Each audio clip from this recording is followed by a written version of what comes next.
son allocution au ministère des Armées hier à la veille donc, de ce 14 juillet, Emmanuel Macron a jugé l'adoption des dispositifs moins posés et moins exposés, là je cite, en Afrique, que ces dispositifs, selon lui, relèveraient d'une nécessité stratégique, alors qu'on le sait tous, l'armée française a été sommée par les autorités de la transition de quitter le Mali. Alors, Linda Labaoui, selon vous, comment comprendre cette déclaration du président français Emmanuel Macron qui veut repenser la structure, les procédures, la chaîne et même les chaînes de commandement donc, de l'armée française en Afrique, il a dit, d'ici à la fin de l'année.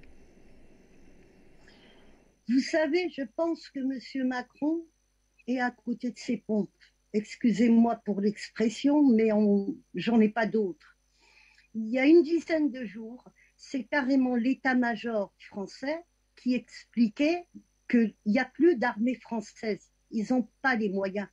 En munitions, ils peuvent tenir 24 heures. Ce n'est pas moi qui le dis, c'est l'état-major qui le dit. Aujourd'hui, Macron veut se repositionner. Il a oublié une chose, qu'il n'est pas malien, qu'il n'est pas algérien, qu'il n'est pas nigérien, qui n'est pas africain du tout. Donc, ils veulent se donner des moyens qu'ils n'en ont pas et ils ne peuvent pas avoir. Je vais remonter un petit peu jusqu'en 99.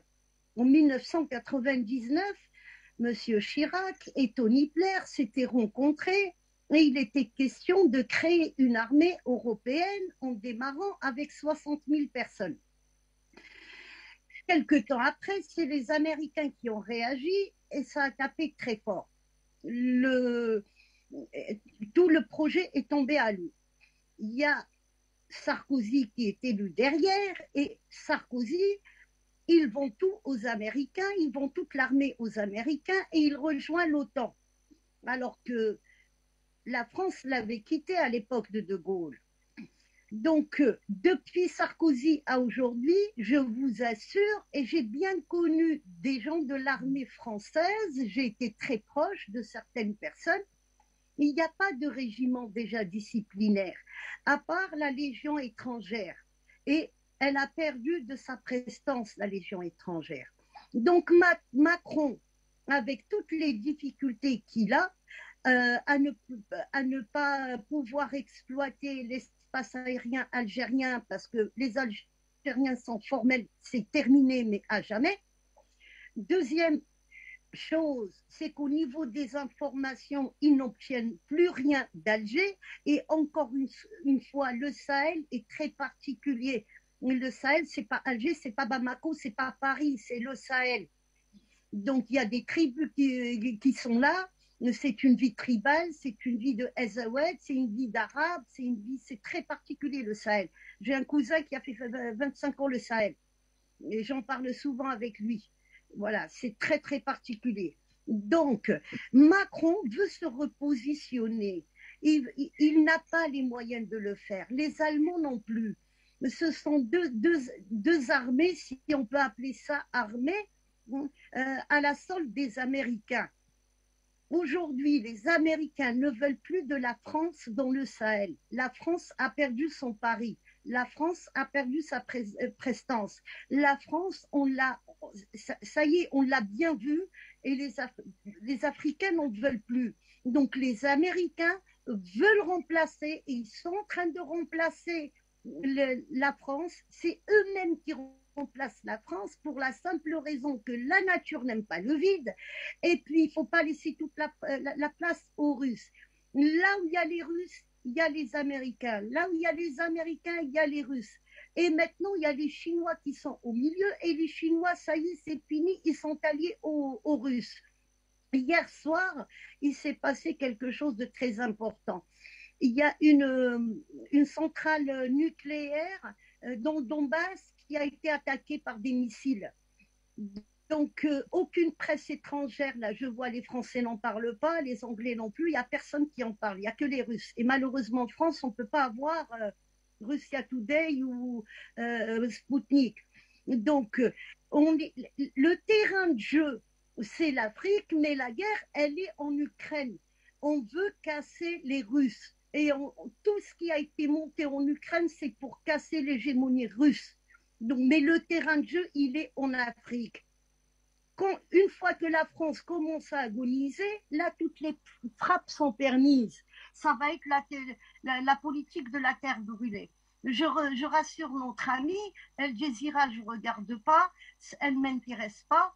Al Jazeera, c'est une chaîne de propagande. En arabe, on l'appelle Al Khanzira, ça veut dire la chaîne cochonne. Voilà. Dans le sens où elle a semé le chaos partout et c'était la chaîne qui était à l'origine de tous les printemps arabes.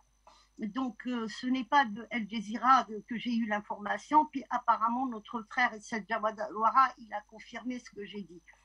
Il n'y a pas que le Mayadine, il y a aussi l'Arabi, pas l'Arabia qui est des Émiratis, mais l'Arabi. Il y a aussi une bonne chaîne. L'Arabie, c'est Qatari. C'est une filiale de Al Jazeera, ma chère sœur. L'Arabie, c'est Qatari. C'est Qatari et c'est lié directement au MI6. Excusez-moi de vous dire. Merci de l'information. Vous en prie, vous en prie. Donc, pour revenir à ce que je disais, la France ne peut plus se redéployer. Elle ne peut plus. Les Américains lui font la guerre. Les Anglais, on ne les voit pas, les Anglais. Pourquoi? Parce que les Anglais sont intelligents. Ils n'agissent pas avec une armée. C'est les services secrets. C'est pour ça qu'ils gardent le Commonwealth.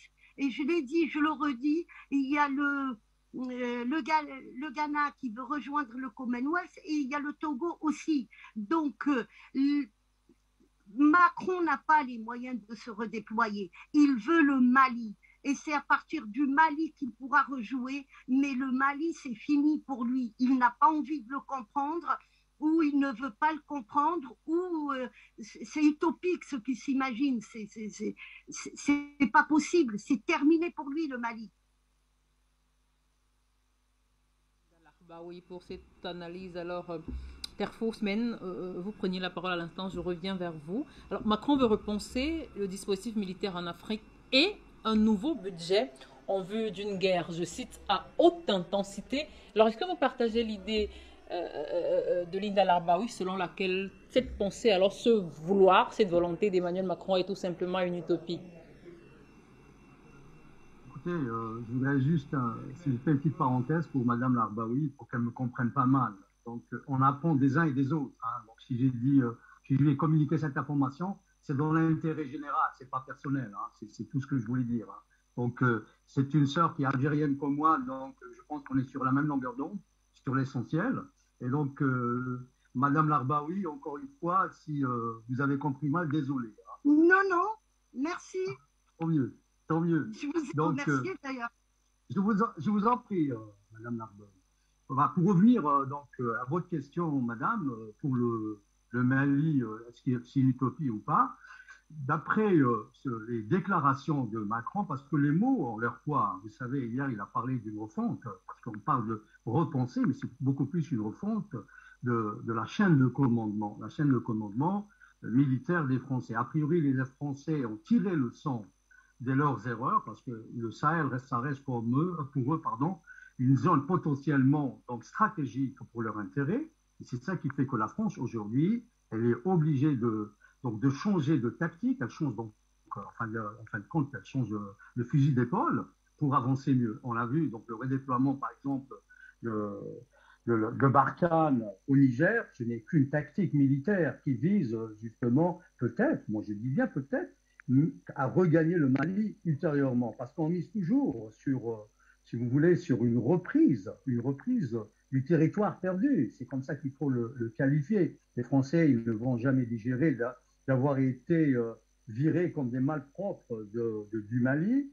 Et c'est ça qui fait que Macron a, si vous voulez, un peu jeté les jalons de cette nouvelle politique qui va se dessiner dans le Sahel et surtout dans le corridor qui lie les Gao à Niamey. On a vu 200 donc, militaires de la Légion étrangère stationnés tout au long, si vous voulez, de ce corridor, et qui fait que, si vous voulez, la perspective de la France, elle est claire. Il ne faut pas être militaire pour deviner quelles sont les intentions de telle ou telle puissance qui fait ou qui mobilise ces hommes sur le terrain des conflits. Alors, la France, a priori, elle a changé, il est vrai, de stratégie, elle acquiesce, mais elle a d'autres idées en tête. Moi, je pense que les Français veulent se montrer beaucoup plus discrets maintenant parce qu'ils sont de moins en moins désirés en Afrique, un peu partout, hein, au Tchad, au Niger. La population, elle est contre la présence française. D'ailleurs, le quartier général, ou si vous voulez, l'état-major nigérien, c'est lui qui dirige les opérations militaires en ce moment au Niger. Le général Hervé Pierre l'a reconnu, il a demi-mot sur RFI. Donc, c'est pas la peine de croire que, vous savez, en termes militaires, dans le domaine militaire, il n'y a que des tactiques. Il n'y a pas des gestes de bonne volonté ou des cadeaux qu'on fait comme ça à des pays au prétexte que c'est bon, on a compris. Non, on est vraiment en terrain de guerre. On est quasiment sur un terrain de guerre. Et ce terrain de guerre, il a besoin de tactique pour mieux avancer les pions.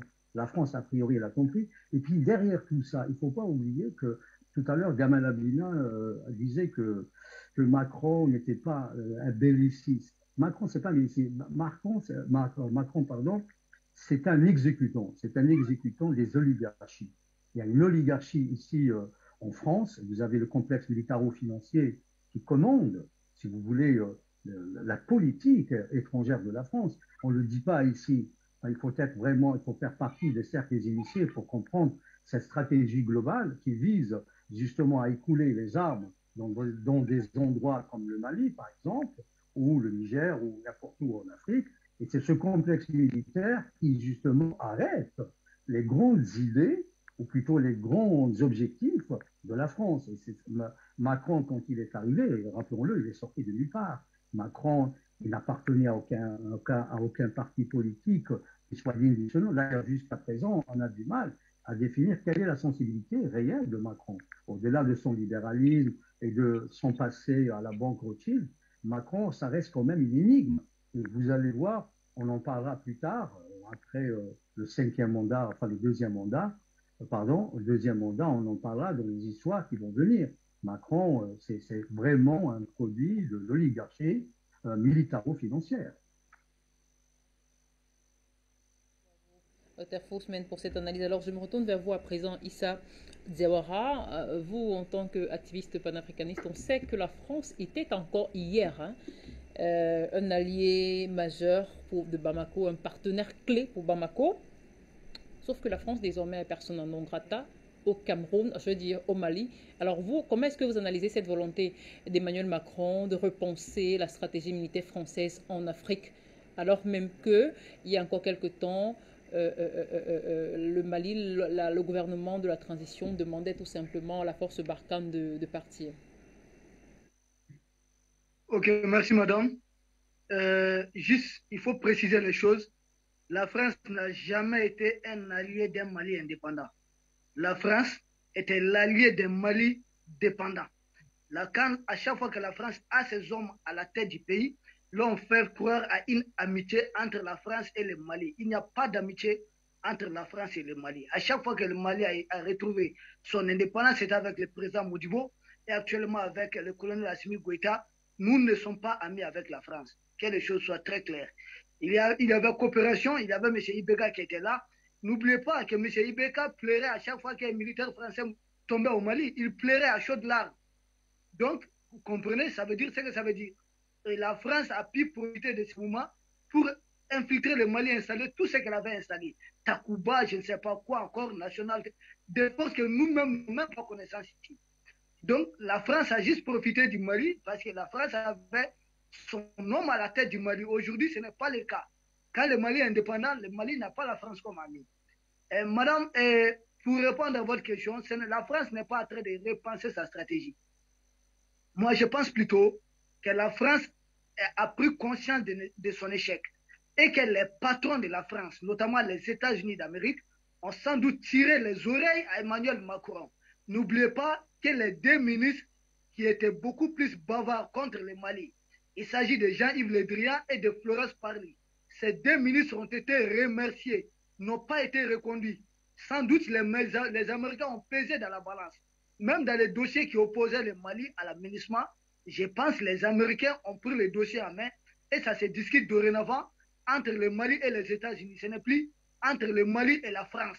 Donc la France a échoué. Maintenant que la France repasse sa stratégie ou quoi son tactique, ça n'engage que la France.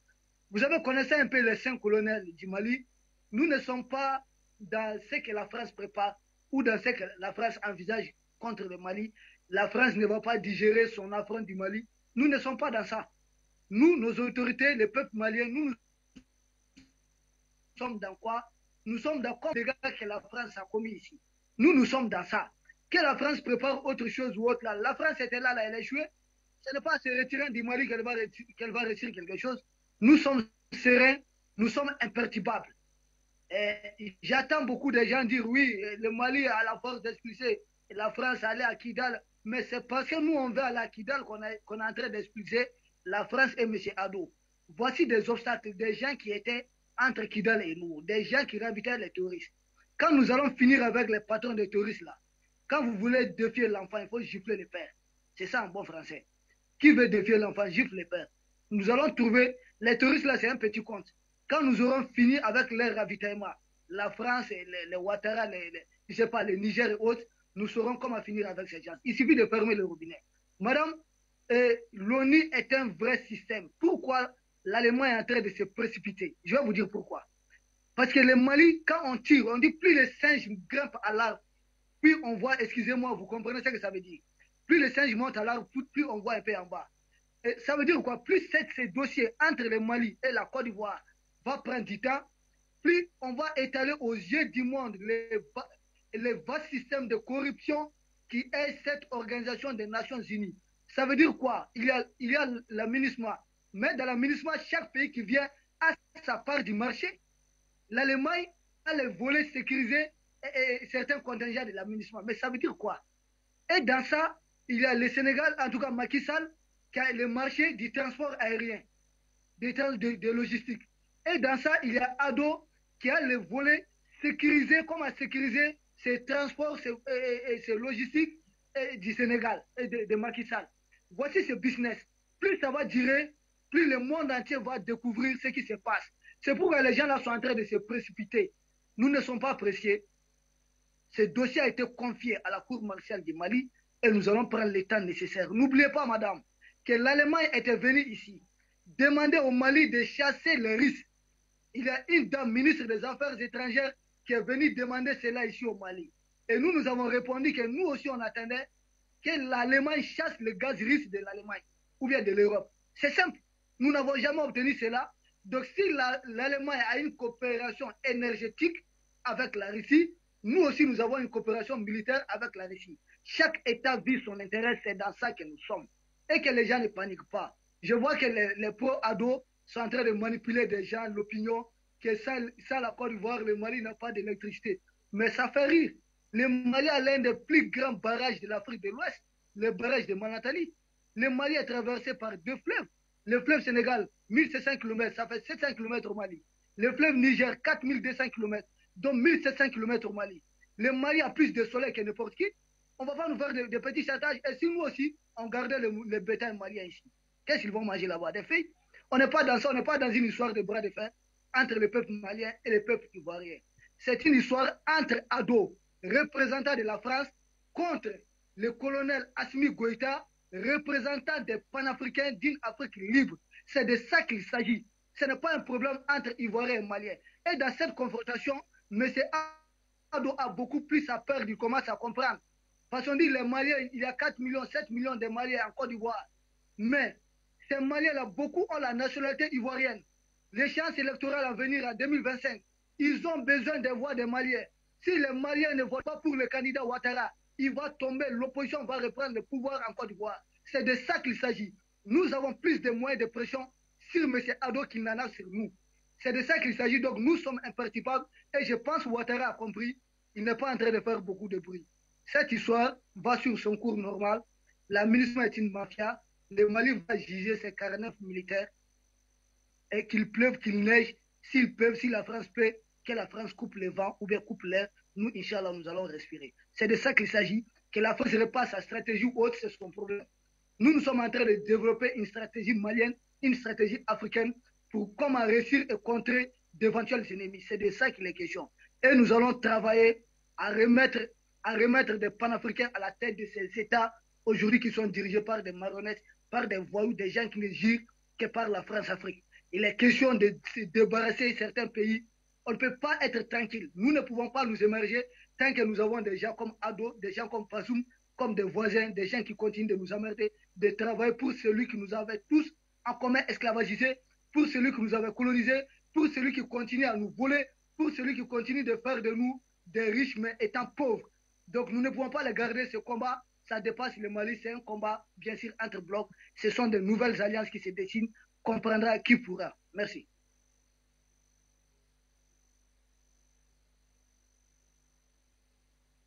Maintenant que la France est chassée, a été chassée, que l'armée française a été chassée du Mali, on sait que par cette occasion même la France a divisé quasiment par deux sa présence au Sahel en ne maintenant que quasi autour de 2500 militaires environ dans la région. Cependant, Paris affirme depuis des mois ne pas renoncer à la lutte antiterroriste et discuter avec les pays du Sahel et du Golfe de Guinée pour préparer de nouvelles interventions. Alors, j'aimerais vous poser la même question que je posais tout à l'heure à Terfosmen et Linda Larbaoui, celle de l'utopie même. Est-ce que toutes ces déclarations ou cette volonté d'Emmanuel Macron, en fait, ne sont qu'une vue de l'esprit, selon vous? À qui vous posez la question? C'est à moi? Gamal Abina, est-ce que vous m'entendez? Ah oui, d'accord, très bien. Oui, je vous entends parfaitement. Oui, donc pour répondre à votre question, il y a plusieurs éléments qui rentrent en considération, mais pour en savoir plus, il faut savoir ce qui se passe en France. Macron, quand il arrive aux commandes, il arrive avec un agenda qui est très clair, c'est un agenda financier, réduire la dépense publique, réduire l'endettement et faire en sorte que la France ait une dette maîtrisée. C'est ça, la raison. Et une des raisons pour lesquelles il s'est heurté avec l'armée, dont un chef d'état-major avec lequel ça s'est très mal passé, puisque ce chef d'état-major a démissionné, c'est précisément parce qu'il avait décidé de réduire les budgets militaires. Or, lorsqu'on a des opérations en extérieur, ça coûte très cher. Macron n'est pas un enfant de cœur, mais ce n'est pas non plus un humaniste. Il ne faut pas exagérer. Il est même à la limite d'être un sociopathe. Mais la chose qui l'intéresse en premier, puisque c'est un homme qui est issu du calcul, de la banque, de la finance, c'est de faire en sorte que le pays sorte, de son point de vue, d'un endettement considérable pour relancer la machine économique en se disant qu'il va en faire une sorte de start-up nation. Donc Macron, lorsqu'il va redéployer, ce qu'il appelle redéployer, c'est un retrait en vérité, ses soldats, il perçoit deux choses. La première, c'est que la France est mal vue dans la région. Il y a une succession de manifestations qui ont eu lieu à chaque fois que les convois français passaient. La deuxième chose, c'est qu'il voit bien, et il a observé, parce qu'il n'est pas bête, c'est un des rares chefs d'État européens à avoir, vis-à-vis de la Russie, une position équilibrée. Il n'est pas dans une démarche guerrière, il se sait absolument impuissant face aux Russes, et surtout, il comprend les enjeux. Il sait que la France dépend pour 17% du gaz russe et que si jamais la Russie coupe l'arrivée de gaz, il n'a pas la possibilité de trouver d'autres partenaires pour suppléer cette perte. Et donc Macron, il se dit simplement, et c'est une stratégie qu'il va adopter, indépendamment du bloc américain, parce qu'il faut arrêter de penser que l'Amérique, la France, l'Angleterre sont d'accord, ils ne sont pas d'accord. Ils sont d'accord que sur une seule chose, c'est de se partager les richesses du monde en ne se faisant plus la guerre. C'est tout. Avant, ils se faisaient la guerre pour se voler les territoires, maintenant, ils ne le font plus. Il faut une sorte d'accord de gentleman agreement, comme disent les Anglais, à savoir un accord entre gentlemen. On se met d'accord, je te donne cette partie, tu prends cette partie-là. Ils découpent un peu la région comme des cartes qu'ils ont fait au Moyen-Orient et en Afrique. On voit bien que tout a été fait à la règle. Il n'y a pas de respect des territoires ni des peuples, mais ils ne se font plus la guerre parce que ça leur a coûté trop cher. Ils ont quand même, par 2 fois consécutivement, fait des guerres qui ont conduit à 80 millions de morts. Ils ont failli s'exterminer. Donc aujourd'hui, ils disent, bon, on va arrêter de faire n'importe quoi. On peut déporter nos problèmes ailleurs. Et ils l'ont fait très bien en Asie, en Afrique, en Amérique du Sud. Alors, ce qui se passe, c'est qu'aujourd'hui, Macron, il a une stratégie qui me paraît de plus en plus claire. Il veut réduire le train de vie de l'État en termes militaires, donc il a réduit déjà les budgets, donc il n'est pas du tout dans une posture offensive. Il veut déléguer à des potentats locaux, à des gens qui sont choisis par la France, comme vous parlez d'Ado, donc Ouattara. Il veut déléguer des pouvoirs militaires pour ne pas intervenir directement, de telle sorte qu'il puisse faire des économies d'échelle considérables et que lorsqu'il a besoin d'un petit coup de pouce, eh ben, il envoie des forces sur place, mais des forces d'accompagnement. En aucun cas des contingents militaires aussi importants que ce qu'il y a eu. On l'a vu avec la question tunisienne. Ça a été intéressant de savoir qu'en 2011, cette révolution tunisienne a donné lieu de la part de l'ex-chef d'état-major français Michel Alliot-Marie à la volonté d'envoyer, pour renforcer les forces de répression de la dictature tunisienne Bellani, d'envoyer sur place des moyens militaires et des moyens pour contrer les manifestants. Donc les Français veulent déléguer comme le font très bien les Anglais, c'est ce que disait à l'instant Linda Labaoui à juste titre. Effectivement, les Anglais, ils délèguent les moyens de répression, ils n'interviennent pas directement, ils s'intéressent juste à la question économique. Les Français ont commencé à quitter, parce que Macron n'a pas le dogmatisme de ses prédécesseurs, ils ont quitté l'idée de la France qui brillait à l'étranger, l'obsession du rayonnement culturel français, tout ça, ils s'en foutent complètement. Lui, c'est un véritable, pour le coup, un véritable mondialiste. Il parle anglais couramment, il s'inscrit complètement sur le champ lexical américain, donc il s'intéresse juste à des intérêts économiques, financiers, privés et publics d'ailleurs, dans le but de faire en sorte que le pays puisse redresser le cap. Alors Macron est investi d'un rôle qui est un rôle essentiellement économique. Je ne crois pas une seconde qu'il a envie de rester en Afrique. Je pense qu'il veut sécuriser ses approvisionnements au Niger par rapport à l'uranium parce qu'il en a besoin, cruellement besoin. Mais je pense qu'il va déléguer tous ses moyens de contrôle régionaux par des forces supplétives qui seraient des forces tenues par les États, qu'il paierait à bon compte, mais qui coûteraient beaucoup moins cher que l'envoi de militaires français. Parce qu'il faut savoir qu'un militaire qui va en actif sur un terrain d'opération étranger, c'est minimum, je crois que on dépasse les 10 000 ou 15 000 euros. Enfin, c'est considérable le coût de l'opération pour chaque militaire. Et quand un militaire est tué, évidemment, ça coûte très cher à l'État parce qu'il faut donner l'argent aux familles. Donc aujourd'hui, Macron préfère déléguer cela plutôt qu'être sur place. Maintenant, est-ce que cette stratégie, il va la mener à son terme? C'est une question qui peut être posée puisque, évidemment, dans son camp, et là c'est bien de le rappeler, dans son camp, il y a des interventionnistes, il y a des militaristes, il y a des gens qui sont influencés par les lobbies comme Dassault et tous ces lobbies militaires qui ont besoin de vendre des armes. Il y a tout cela, mais Macron, ça ne s'inscrit pas du tout dans cette logique aujourd'hui. Peut-être que demain, il changera. Mais a priori, lorsque les Maliens lui disent de dégager, j'ai pas eu l'impression de voir un homme blessé. J'ai eu l'impression de voir un homme que ça a arrangé littéralement. Ça lui donne le prétexte de partir à bon compte. Si ça avait été son prédécesseur, il y aurait eu une intervention militaire, on l'a vu à plusieurs reprises, comme la Côte d'Ivoire, où ils ont été directement envoyés des bombardiers pour bombarder les forces qu'ils considéraient comme étant hostiles. Aujourd'hui, cette question ne se pose plus en ces termes. Je pense que Macron va parfaitement s'accommoder de forces supplétives dans la région. Pour cette analyse. Avant de poursuivre avec vous, Linda Larbaoui, je vous retournerai la parole. Je lis très rapidement cette contribution d'un de nos téléspectateurs qui ne parvient malheureusement pas à nous joindre en direct. Delphin de Bujumbura, il dit salut aux panélistes. Leurs analyses sont pertinentes malgré l'inquiétude venant de l'axe Washington-Londres. Heureux que le nain géopolitique élyséen soit ramené à ses vraies dimensions quand les vrais géants tels que la Russie, les États-Unis, la Chine et des puissances sous-régionales comme l'Algérie luttent, le Mali ne doit pas se laisser faire. Merci beaucoup à vous, Delphin, pour cette contribution. Alors, Linda Larbaoui, le président Emmanuel Macron a également déclaré hier mercredi, il a dit, je cite, notre ambition opérationnelle pour 2030 doit être revue pour mieux assurer notre capacité à faire face à la perspective du retour possible d'un affrontement de haute intensité. Alors, selon vous, comment est-ce que vous imaginez, vous, Linda Larbaoui, le Mali, l'Afrique d'ici 2030, la date prévisionnelle, par exemple, d'Emmanuel Macron, si les autorités maliennes, comme vous le demandez constamment, instamment d'ailleurs, et sur Afrique Média, vous écoutent la jeunesse panafricaine, écoute les activistes panafricains, si elle a une bonne démarche, comment est-ce que vous imaginez le Mali à l'horizon 2030, par exemple, Linda Larbaoui, juste en prospective? Si le Mali reste droit dans ses bottes comme il est actuellement, il va vers une émancipation. Monsieur Gamal Abina a parlé de ce qui se passe en France, mais il y a aussi pas mal de scandales en ce moment. Justement, on parle de un dossier de 124 000 pages qui concerne toute l'Union européenne. Donc, depuis 2 jours, il y a des manifestations d'un autre monde en Belgique, en Hollande, en Norvège et en Italie. Ça va toucher aussi la France par rapport au dossier Uber, dans lequel est impliqué Macron.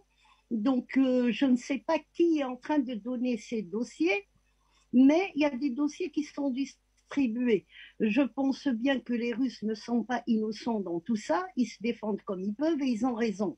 En Allemagne, il y a un autre dossier aussi où le chancelier est impliqué dans une histoire où son parti politique avait invité plein de personnes. Il y a 9 jeunes filles à qui on a mis du GHB, c'est ce qu'on appelle la drogue du violeur. Ça, on n'en parle pas du tout dans la presse européenne. Mais ça commence à faire boule de neige où les gens ils commencent à comprendre qu'ils sont gouvernés par qui. Donc, quand on voit tous ces dossiers, on parle de l'Afrique où il y a des corrompus, où c'est mal géré, mais on oublie que les Européens, ils sont pires que ça. Et ça commence à être dévoilé. Donc en 2030, si on continue dans ce processus qu'il y a déjà entre le Mali et l'Algérie, c'est très important. Je parle souvent de l'Algérie parce que c'est un pays clé en Afrique. Nous sommes face à l'Europe. L'invasion a commencé par Alger. Elle n'a pas commencé par Bamako ou par une autre capitale africaine. Et nous connaissons les Occidentaux mieux que tout le monde. Et nous avons une armée aujourd'hui qui peut faire face.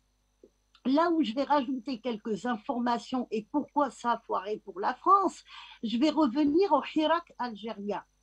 Il a démarré le 22 février 2019.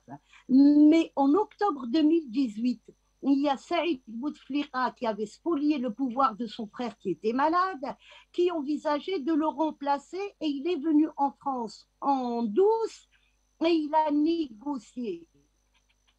Donc, il était question de passer pour un 5e mandat, faire sortir les gens pour qu'ils râlent un peu et après, on retire Abdelaziz Bouteflika. Et si jamais ça ne passe pas par son frère, à ce moment-là, c'est l'ancien ministre algérien Mihoubi qui devait reprendre Il s'avère que le Hirak algérien, il est sorti, ça a été tellement fort que l'armée a tombé. Donc tout ce qui était gouvernement et 36 généraux avec quelques commandants, quelques capitaines, quelques officiers, sous-officiers qui sont tous en prison. Donc c'est ce Hirak qui a permis aujourd'hui au Mali d'avoir un allié de taille dans le continent. S'il n'y avait pas eu la pro-France, le Mali n'en serait pas là aujourd'hui. Rien qu'avec les sanctions de la CEDEAO, il aurait cédé. Alors qu'il s'avère que le nouveau gouvernement qui a été élu démocratiquement en Algérie, c'est vrai qu'il y a eu très peu de participants quand M. Tebboune a été élu, mais c'est un gouvernement, le président a été élu véritablement. Et il a écouté le peuple. Et le peuple ne veut plus rien avoir avec la France. On veut couper. Moi, je vis en France. En France, ils défendent leurs intérêts, ils ont le droit. En Algérie, nous défendons nos intérêts, nous avons le droit. Mais il ne faut pas qu'ils continuent à vouloir nous imposer des choses alors que nous sommes un pays libre et souverain. L'Algérien a parlé aujourd'hui, le Malien a parlé aujourd'hui. Le jeu est terminé. C'est ça que la France a du mal à accepter, ou peut-être qu'ils ont accepté, mais ils essayent de faire autrement. Ils n'ont plus les moyens de se défendre. Macron, il y a encore quelques jours, quand il a parlé, il veut augmenter, justement, après l'intervention de l'état-major français, il veut augmenter le budget militaire, alors qu'il était question de diminuer, de laisser les autres gérer à sa place. Mais le Hirak algérien a tout modifié. Et puis en 2020, donc de 2019, l'Algérie a changé. En 2020, c'est le Mali qui change. Et ces deux pays sont potentiels dans le Sahel. Encore une fois, le Sahel est important. Et c'est pour ça que la France a fait la guerre au Sahel. Elle n'a jamais voulu céder. C'est à partir du Sahel qu'on peut gérer l'Afrique et toute l'Afrique de l'Ouest. Donc en 2030, les Français seront partis avec leur Barkhane, avec leur Serval, avec leur MINUSMA, avec tout ça, parce qu'aujourd'hui, Alger ne communique pas. Et c'est important de le souligner. Alger veut un vote et elle part pour un vote en Libye pour stabiliser la Libye.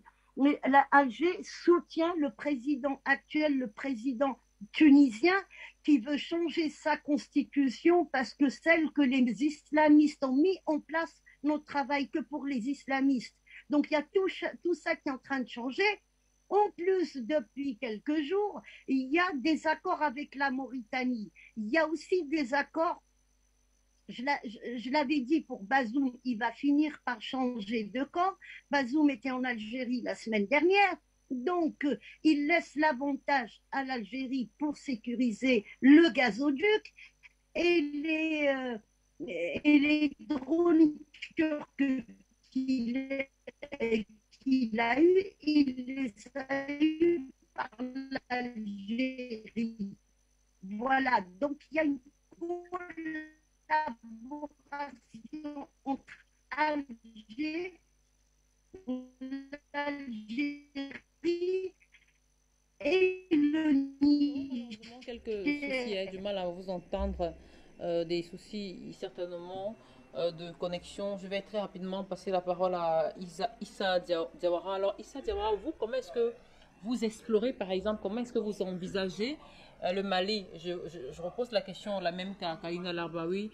À l'horizon 2030, par exemple, si effectivement de changements de paradigmes profonds sont engagés par le gouvernement de la transition, notamment du moins avant la présidentielle.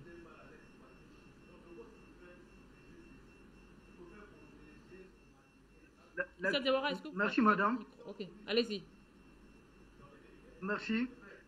Mali à l'horizon 2030, dans notre lancée, nous serons un pays totalement indépendant. Vous savez, il n'y a pas plusieurs années de cela, la Chine a un peu passé là où nous étions. Et beaucoup de pays ont passé là où nous étions. Vous savez, la vraie richesse d'un pays, c'est d'abord son indépendance. Nous sommes conscients de là où nous sommes actuellement, du rang que nous occupons. Nous sommes conscients et nous savons pourquoi nous souffrons. Si nous souffrons, ce n'est pas parce que notre pays n'a rien. Nous savons quelles réserves d'or nous avons au niveau du sol malien. Nous savons la terre cultivable que nous avons. Nous sommes conscients de notre potentiel en eau, de notre potentiel en soleil. Donc nous avons tout pour suffire à nous-mêmes et même pour aider beaucoup de pays africains à s'émerger. Nous avons tout. Mais ce qui nous avons été maintenus artificiellement dans la pauvreté, madame. Nous sommes naturellement riches. Dieu a fait de nous un pays riche. Mais nous avons été artificiellement pauvres.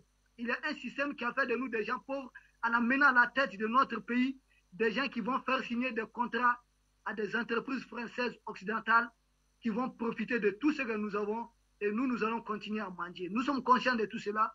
Nous savons à quel niveau nous sommes aujourd'hui et nous savons où est-ce que nous voulons aller. C'est ce qui est important surtout.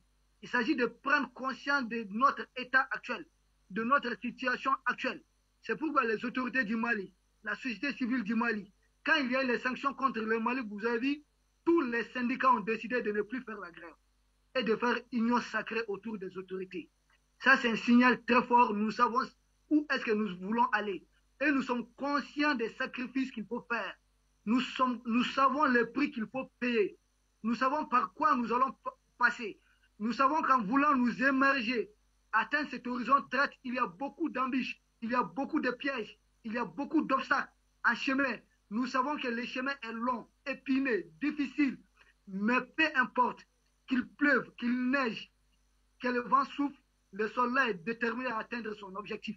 C'est de cela qu'il est question et les autorités du Mali se sont inscrites dans cette logique. Nous, le peuple malien, c'est ce que nous demandons aux autorités et nous sommes prêts à les accompagner. Quand il y a une sanction, beaucoup de chefs de famille ont juré. Il y a des vieux qui ont pleuré ici, qui sont prêts à manger, avoir un seul repas par jour, mais ne jamais plier face au dictat de la France pour nous maintenir dans un système esclavagiste. Nous voulons sortir de ce système. Madame, nous connaissons le prix qu'il y a à payer. Beaucoup d'esclaves ont peur d'accepter ce prix, mais il faut ce prix.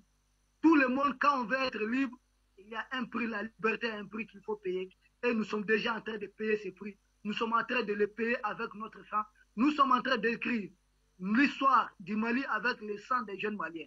Je connais pas mal de gens, des jeunes qui tombent ici à l'âge de 20 ans, 21 ans, 19 ans, tombés dans les embuscades des djihadistes, des touristes, des gens qui sont occupés par les Occidentaux, des gens qui sont renseignés par des Occidentaux, et que ces mêmes Occidentaux maintenaient des gens ici à la tête du pays, faisaient croire qu'ils étaient des pays amis, et au même moment continuaient de nous piéger. Cela est fini. Le Mali veut sortir, le Mali veut s'émerger. C'est pourquoi il y a quelques esclaves, quelques marionnettes qui font tout pour nous maintenir dans ça, que nous sommes tous esclaves. Et nous disons non, nous voulons sortir de cela. Nous voulons être libres et indépendants comme l'Algérie. Nous voulons être libres, indépendants comme l'Afrique du Sud. Nous voulons être libres, indépendants comme la Chine, comme la Russie. Nous voulons notre souveraineté. C'est tout ce que nous demandons. Nous ne demandons pas à aller occuper un autre pays. Nous ne demandons à coloniser personne. Les militaires ivoiriens ou bien, je ne sais pas, les gens que M. Ouattara a envoyés ici. Mais ce ne sont pas des militaires maliens pris en Côte d'Ivoire. Ce sont des militaires qui ont été pris ici au Mali. Qui peut me dire combien de terroristes des militaires ivoiriens ont déjà tué au Mali? Si réellement ils sont venus nous aider. Combien de terroristes ils ont déjà tué au Mali? Ils n'ont tué personne ici. Le combat, c'est entre les terroristes et nous. La milice a déjà tué combien de terroristes ici? Ça n'existe pas. Donc nous demandons tout simplement qu'ils se retirent, qu'ils nous laissent avec nos problèmes. Madame, est-ce que c'est trop demandé?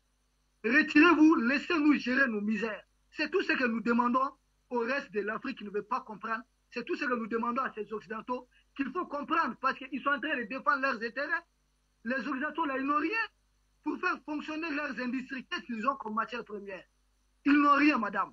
Et le Mali, avec toutes ses réserves, en uranium, en lithium, en pétrole, en gaz, si le Mali échappe à l'Occident, mais c'est une perte majeure. Leur industrie va s'effondrer. C'est le début d'un échec. Et si le Mali réussit, le Mali sera un cas d'école. D'autres pays d'Afrique subsaharienne seront tentés par l'aventure du Mali. C'est de ça qu'il s'agit. Et pour les Occidentaux, il faut faire du Mali un exemple. Pour que les autres pays africains, les autres chefs d'État marionnettes disent qu'on avait pourtant averti ce qu'ils appellent la junte, là, les autorités du Mali. Qu'on avait averti ces gens-là, ils ont été orgueilleux, ils ont été arrogants, ils n'ont attendu personne. Mais nous tous, nous nous battons uniquement pour notre liberté. C'est de cela qu'il s'agit. Et aujourd'hui, nous sommes conscients que certains esclaves entre les mains de la France mangent bien sûr de la viande. Et nous préférons manger des feuilles aujourd'hui et manger de la viande demain. Manger autre chose demain. Manger mieux demain à la sueur de notre front. Ça que c'est la France qui nous jette des eaux. Nous, on n'avait pas. Et ceux qui sont aujourd'hui contents en train de manger sur la même table qu'elles les volèrent, ceux qui sont en train de les voler, demain, ils comprendront, ils n'auront que leurs yeux pour pleurer. Et je suis convaincu qu'ils viendront taper à la porte du Mali. S'ils sont encore intelligents, s'ils sont conscients, l'horizon 2030 du Mali, ça peut être l'horizon 2030 de l'Afrique subsaharienne tout entière. Nous pouvons l'atteindre ensemble. Mais il suffit que chacun nettoie, chacun balaye dans ses cours, que chacun aide le Mali et chacun aide l'Afrique à débarrasser l'Afrique de toutes les marionnettes que l'Occident a mis à la tête de nos États. Et quand vous voulez les déposer, les textes de l'Occident disent que vous êtes en train de faire un coup d'État. Un coup d'État, ça veut dire quoi dans nos langues? Et ça veut dire quoi dans nos langues?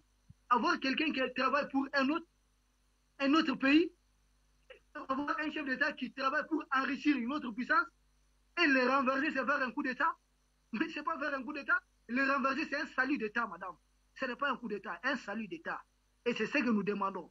Parce que le vocabulaire là, leurs expressions là, sont en train de nous maintenir dans quelque chose que nous-mêmes ne maîtrisons pas. Qu'ils appellent coup d'État.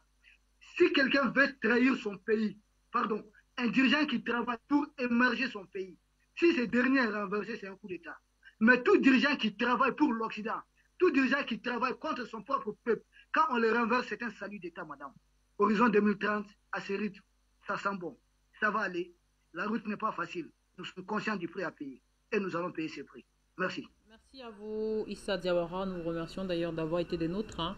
Cet après-midi, dans le cadre de cette édition d'Appel sur le continent, on va sortir en disant un grand merci également à nos autres intervenants. Gamal Abina, merci beaucoup pour vos interventions. Merci. Un dernier mot peut-être sur ces actualités commentées cet après-midi. Oui, un dernier mot, simplement, c'est que je pense que beaucoup de choses sont en train de bouger à l'horizon à l'aune de ce qui se passe au niveau international, qu'effectivement, il y a une répartition du monde qui va pencher vers les BRICS, qu'on voit bien que l'Afrique a tendance à observer. En même temps, des pays sont avant-gardistes. Le Mali fait le travail, la République centrafricaine. On voit bien aussi avec un pays comme l'Éthiopie qui a échappé à la guerre, malgré tout, parce qu'ils ont failli se prendre une guerre civile avec l'alimentation américaine habituelle, que la Chine et la Russie font leur travail, que beaucoup d'intervenants extérieurs au bloc occidental sont en train de manœuvrer en Afrique et que je pense aujourd'hui, l'espoir, après les 62 ans ou 60 ans d'indépendance pour les pays africains qui n'ont pas été productifs, cet espoir de redresser le cap et de s'émanciper économiquement, politiquement et militairement est possible à partir du moment où les Africains ne se tromperont pas dans leur partenariat et surtout auront un rapport équilibré d'homme à homme et non pas de maître à esclave ou de colon à esclave, quoi, tout simplement. Donc je pense qu'aujourd'hui l'Afrique a un espoir réellement à saisir, il ne faut pas qu'elle le rate, et le discours que j'entends depuis tout à l'heure va dans ce sens et je pense qu'il y a beaucoup enfin, on peut imaginer assez facilement qu'à la faveur des changements du monde, les Africains bénéficieront à plein de ce qui se passe actuellement. Merci beaucoup à vous, Gamal Abina, expert en questions internationales. Merci pour vos différentes interventions. Terfo, semaine, un dernier mot, s'il vous plaît. On sort de l'émission.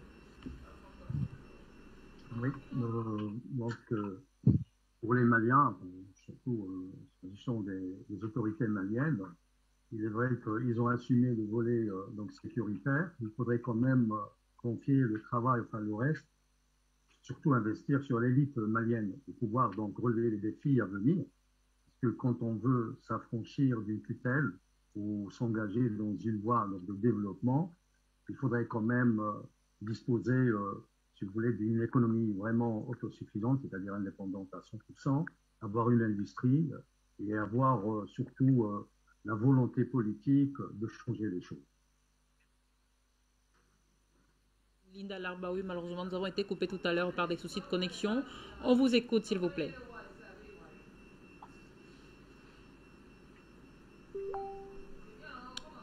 Linda Larbaoui. Est-ce que Linda Larbaoui est toujours avec nous? Oui. Je disais, d'ici 2030... Allez-y, Madame Larbaoui. Vous m'entendez ou pas? Madame Larbaoui, allez-y, on vous écoute.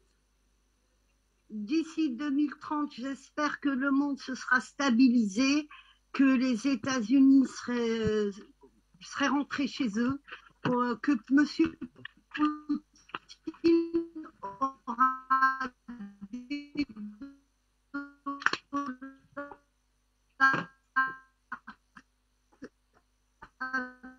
avec les Chinois auront dédollarisé le monde et travaillé et tout le bonheur pour nos frères maliens. C'est vrai que le chemin ne sera pas facile.